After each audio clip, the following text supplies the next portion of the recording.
Well, a few weeks ago we showed you how to build a rock garden, and today I'd like to just take a little time and go over some of the plant material we used. When we brought our rocks in, we were lucky enough to bring in some small plants and also some plant-like organisms on the rocks, already growing on them. This is a moss that was already growing on the rock, and we're hoping that will survive. It's a beautiful gray right now, but when it gets wet, when we water out here, it'll turn a pretty green. And this is lichen, and lichen are not really plants. They're plant-like. What it is an algae inside a fungus, and they can handle some pretty extreme conditions like growing on the face of a rock, and they're photosynthetic, but again, they're not plants. The first plants you want to start out with when you're planting your rock garden are your dwarf conifers. And this right here is a dwarf blue spruce. Its cultivar is globosa. This will be about 3 feet wide and 3 feet tall when it's mature, and we're hoping it doesn't get any larger than that. Another dwarf conifer we have over here is a dwarf Chamaecyparis. This is a obtusa Chamaecyparis. They need protection from the southwesterly winds, and also we've got some shade from the afternoon sun, because they do better with a little shade from the afternoon sun. They don't like the heat that well, but you can see how tight that is, and this is not supposed to get much taller than it is right now. Back here we have another spruce. This one is Picea Little Gem, or the Little Gem spruce, and you can see how tiny these needles are. This is a very slow growing spruce, and that's what you want in your rock garden. You don't want these plants to get very big. Another conifer we've planted back here is the sun-kissed arborvitae, and it's got a gold tint to it. And this one is going to get about 3 feet tall and about that wide as well. And to try to slow that down, we've actually planted this plant in its pot. You can see as I uncover the soil here, the plastic pot, we cut the lip off. We also cut the bottom out of the pot. And this plant will be stressed, but that will keep it small. It'll look like a little dwarf plant growing up on the top of a mountain in amongst the rocks. We're hoping that'll keep it small.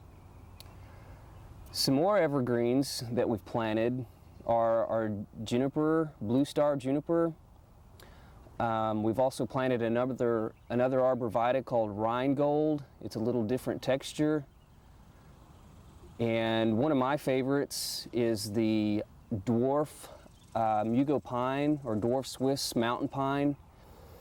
And this one is the variety Pumilio, and it's supposed to stay really small as well.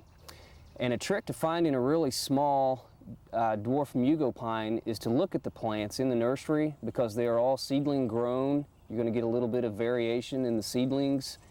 So you want to select one that has really tight growth. Look at the new growth on the plant, and get one that is dwarf. They may all be labeled Pumilio, but get one that's already small, and that will ensure that it's going to be a slow-growing dwarf pine. Well, after your dwarf conifers are in, you want to plant your deciduous shrubs, like the magic carpet spirea. Get all those in, and then you can start having fun with the perennials and other little plants. For instance, we've used some Japanese bloodgrass. This is a nice little perennial. This is dianthus, tiny rubies. It works well here. We've also gone with some Artemisia. This is silver mound. Has a real nice soft texture. And we have a red yucca. And when this sends up the red flower spike, this will be a nice vertical element to the rock garden. We've also put in some really tiny plants. And this is a nice one right here. This is an erodium. The cultivar is called Charm. And this is in the geranium family. And these little pink flowers have been blooming since about the middle of April. Another small plant over here is a sedum. This is a tricolor sedum spurium. This is another little interesting plant. This is a dwarf baby's breath. It's Gypsophila repens rosea. It's a tiny little flower. This is a gaillardia, and the cultivar is goblin. And this is a nice gaillardia to use in a rock garden because it's only going to get about 12 inches tall, about as tall as it is right now each year. We have some Greek yarrow. This has a little white flower in the spring. In the cracks of the rock here, we have some small thyme. And coming on down the steps, we have another dwarf Gypsophila. This one's called Cerastoides, and it'll bloom in the springtime more than right now.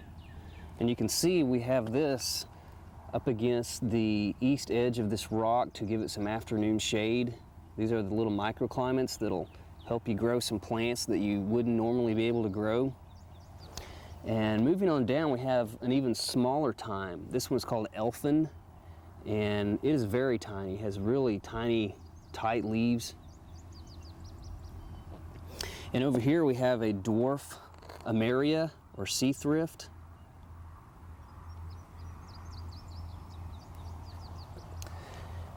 And this is a veronica. It's called Trahan. It has gold foliage, and it'll have little blue flowers in the springtime as well. This is Xenia grandiflora. It's flowering here in the middle of July, along with verbena, red devil. And as you can see, there are only a few perennials flowering at this time of the year, so we've incorporated a lot of annuals in the rock garden, and such as this rose moss here. Also, we've got Nerumbergia, Mont Blanc, and crystal white Xenia angustifolia. We'd like to take this time to thank High Country Gardens and Bluestone Perennials for donating many of the perennials we have in our rock garden. And we'll keep you updated on how these do through the year, and we'll also give you reports on any new plants we get in. We hope you've enjoyed this classic from the Oklahoma Gardening Vault. Remember, even though these tips and techniques are timeless, there's always something new to learn in the world of gardening. By subscribing to both Oklahoma Gardening and OK Gardening Classics, you'll have access to a wealth of gardening knowledge, both classic and contemporary.